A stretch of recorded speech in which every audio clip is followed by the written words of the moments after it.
एक पेड़ पर एक आलसी कौवा रहता था जिसका नाम था कालू। कालू आलसी और चतुर भी था। कालू कहता, हे भगवान, बिना मेहनत करके कैसे पेट भर सकते हैं। ऐसे ही कालू कौवा दिन भर अपने घोंसले में ही पड़ा रहता था। एक दिन सभी पक्षी तालाब के पास खेल रहे थे, तभी कालू कौवा भी वहां आ जाता है। गुड़िया कहती है, चलो साथियों, हम बारिश का मौसम आने से पहले ही अपने घरों को मजबूत कर लेते हैं।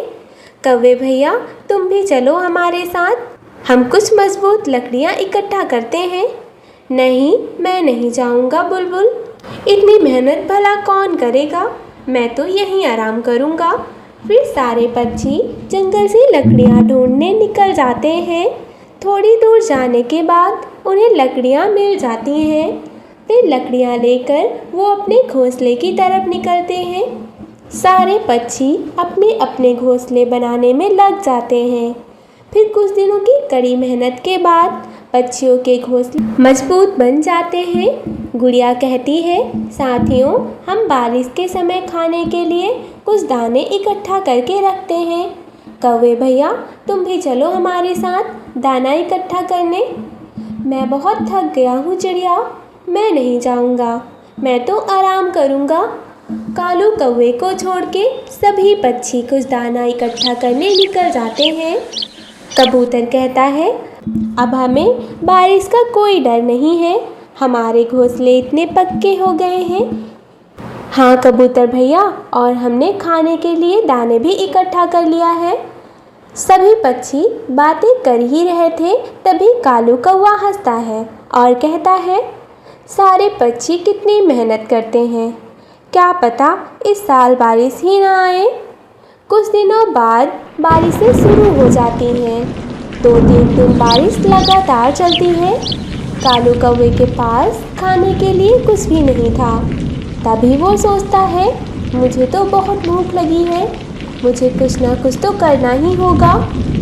कालू कौवा बुलबुल के घोंसले में जाता है।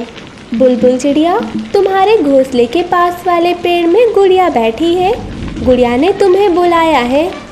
लगता है गुड़िया मुसीबत में है। ठीक है भैया, मैं अभी चली जाती हूँ। कालू कौवे ने चुपके से बुलबुल के कुछ दाने चुरा लिए और वहाँ से भाग गया। 2-3 दिन लगातार बारिश होने के बाद अगले दिन बारिश कम हो गई। सारे पक्षी अपने अपने घोंसले से बाहर आ गए। बुलबुल चिड़िया ने कहा, साथियों, अब हमारा सारा दाना खत्म हो गया है, हमें कुछ ना कुछ खाने के लिए ढूंढना होगा। चलो साथियों, हम कुछ दाना ढूंढने चलते हैं। कौवे भैया, तुम भी चलो हमारे साथ। नहीं, मैं अभी नहीं आऊँगा, मेरे पास खाने के लिए अभी कुछ दाना बचा है।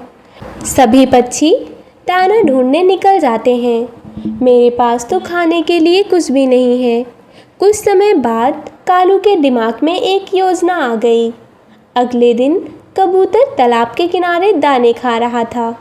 कालू कौवा कबूतर के पास जाता है और कहता है, अरे कबूतर, तुम बारिश में यहाँ दाने खा रहे हो, तुम्हें पता है तालाब के उस किनारे पे बहुत सारे दाने हैं, वहाँ से तुम अपने घोंसले में दाने लेकर जा सकते हो। कबूतर तालाब के दूसरे किनारे उसे कुछ भी नहीं मिलता। कौवा कबूतर के सारे दाने खा जाता है। कबूतर गुड़िया के पास जाता है।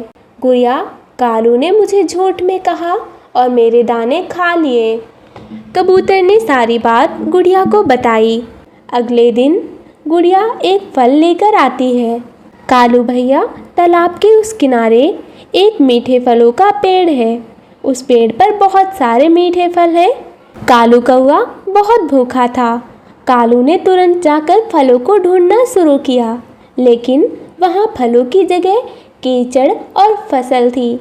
मैंने तो हर तरफ देख लिया, लेकिन मीठे फल तो यहाँ बिल्कुल भी नहीं है। चिड़िया ने मुझे झूठ बोला है।